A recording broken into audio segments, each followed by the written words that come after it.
here's two PDFs I have, right? They can be delivered over Twitter, or they can be delivered over, email or whatever it is. Let's just double click one of these. I mean, here it's a nice comparison between a stone and an iPhone. Yeah. So, but I've programmed this PDF that you can read it for 10 seconds, and then after 10 seconds, boom, blows up and gives you calcs. Now this PDF is, if you actually look inside a PDF, I assembled it manually. I'm going to just give you a very quick view of the PDF.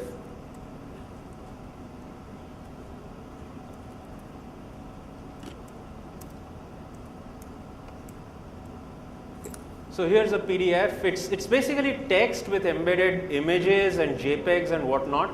If you go through the headers, you can inject your own open action tags in the catalog.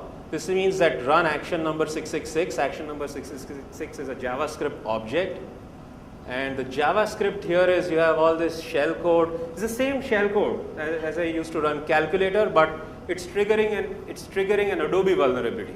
There's 4 or 5 of these Adobe vulnerabilities out. Adobe is notorious in patching them. They just don't get they don't get serious about patching. They take like 3 or 4 months to patch a bug.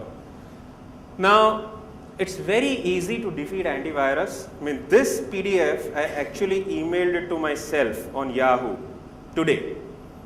It's like today's date. Draw the inferences.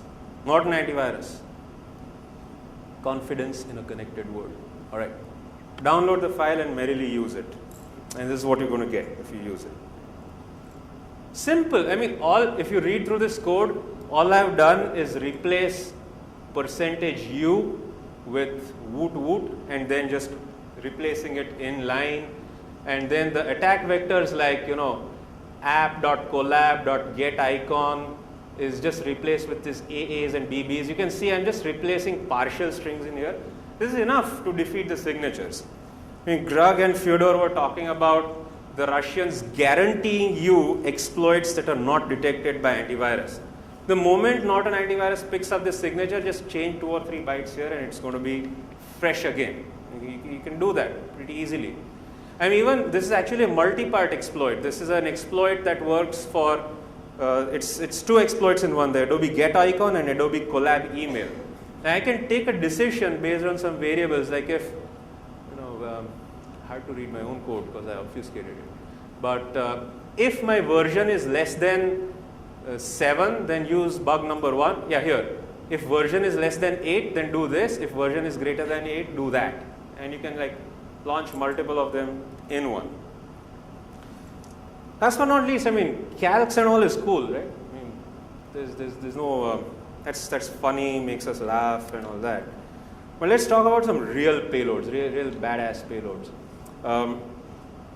One of the badass payloads is something called download and execute. I have a binary that will be downloaded and executed the moment a vulnerability triggers, and that's what I'm going to do.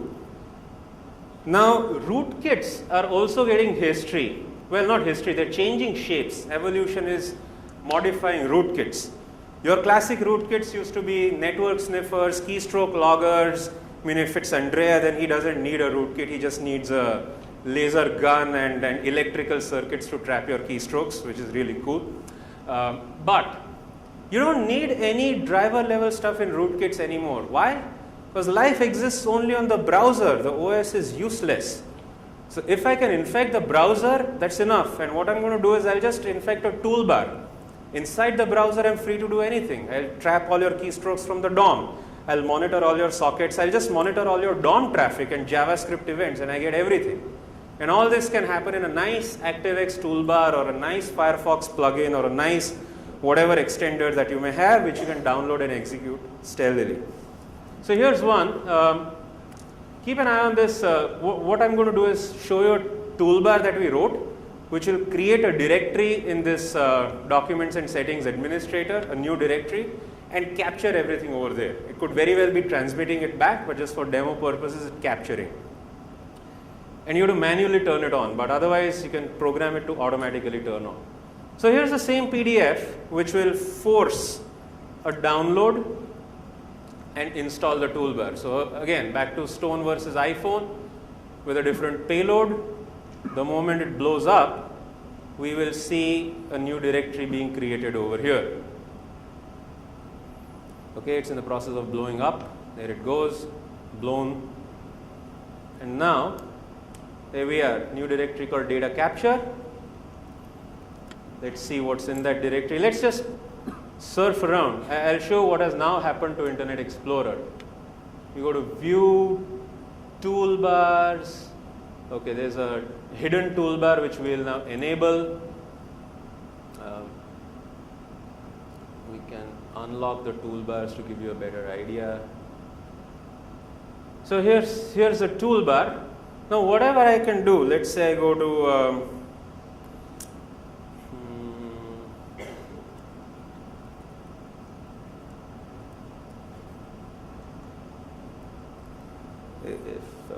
if it loads up.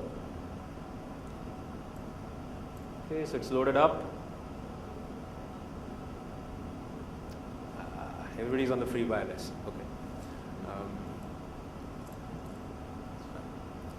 So now, let's say I'm trying to log in. Yeah.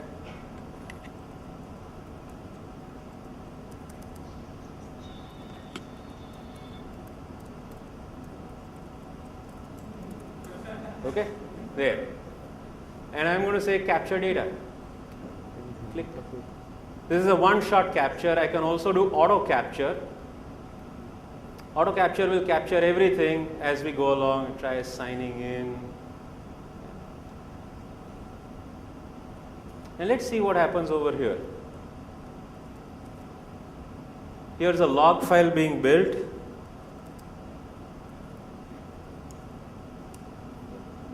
And now every key that I type, so here's what I typed in the DOM boxes, it tells me the fields and everything. And of course every URL, every cookie, wherever I go, whatever I do.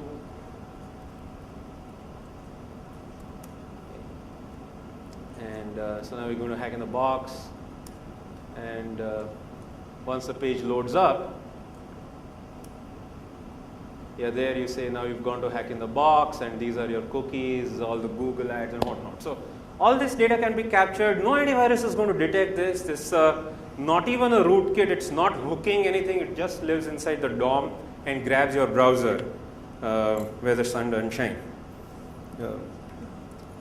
So, well, what can we do about security? This is the last minute I have. Sadly, other than antivirus, user education, this is the only form of security we have. Security by pop-ups. I know we've in an effort to make everything easy for the users, we've made them into click monkeys. Whenever they see a pop-up, they click and just move on.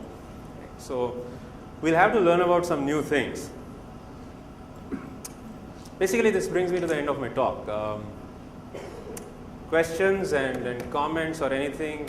We have 1 minute left, and I'm sure the organizers may give us some more time if we'll play nice, right? So anything you want to ask me or discuss or throw light on or challenge or rant, rave, you're more than welcome. Yes.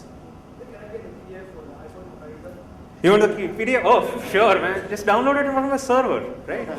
Ignore the calc, that's okay. Yeah, I'll give it to you. Okay, no problem, man. Yes. Regarding one of your past projects, I believe it was called Teflon. Yeah. So how did the progress go about that? To be very honest, my past project Teflon was an attempt to try to secure the browser. I stress on was because I gave up. It sucked because, I was trying